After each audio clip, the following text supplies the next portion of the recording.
So it happened in Nigeria, and finally it all came to camera. So we seen it like let me say South Africa. So we saying everybody's talking now, but we know fully, deep down in our hearts, especially we Liberians, been to so many countries, and we're seeing a lot where just being a refugee in another country and you're trying to make a means living, and people just if you go in the bush to cut the wood, or maybe whatever you're trying to do to make a living, just something so you can't go out and steal.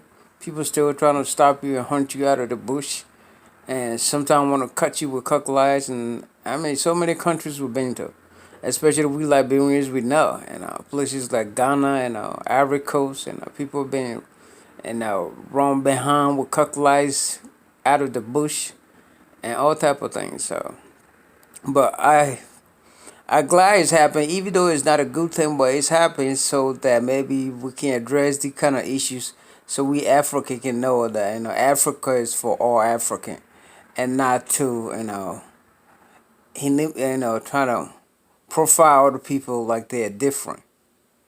And it really will be a good thing that all the president and all the countries leaders come out and condemn the issue, and make sure they find solution to the problems of Africa. And Africa had to be united. It's the only way we can win on whatever we're trying to do. But segregation is not one of those, and self-hatred and hypocrites is not one of those.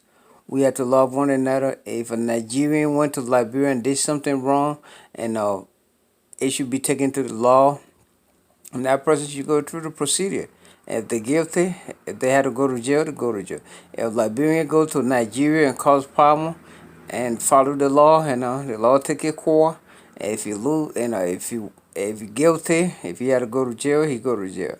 But we as citizens shouldn't take matter into our hand and trying to find our way through, because we feel like, oh, this happened and it been happening.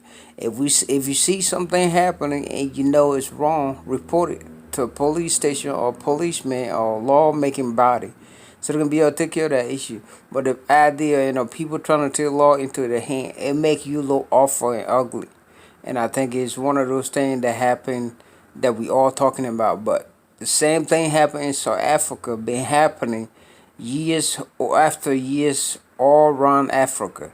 And some of those things have to be addressed now, so it can be later on. So it can be from another country to another country. That if any of those things happen, people have to, like address them now. So all Africa can understand that Africa belongs to all of us. The only difference is that if an African went to another country and caused problems, they have to face the full weight of that law, and whatever they did wrong, if they're wrong, they have to, whatever come with that wrongdoing they did, they have to, go through that process. And that's one of the things we have to do. So I hope, we all understand that this is how it works. But now by using, just, you know, your power as a person feel like this is what we need to do. There's a law in every other country. Let the law take a core and find reason to indict that person, or take that person to jail, or whatever need to be done. And I'll go through the process, and that person found guilty, they can be sentenced for a time that is needed. But burning human beings and fighting, it cause more chaos than you trying to do it in your way. But if the law take it his will and investigate and find out if that person guilty or not, and whatever need to be done can be done. That can be just one person. But if you start a fight, it might kill more people than you trying to take your take it into your own hand. So I hope that we all understand this is how it works. So thank you so much, and comment and like this video, and let me know what you think. All right, thanks.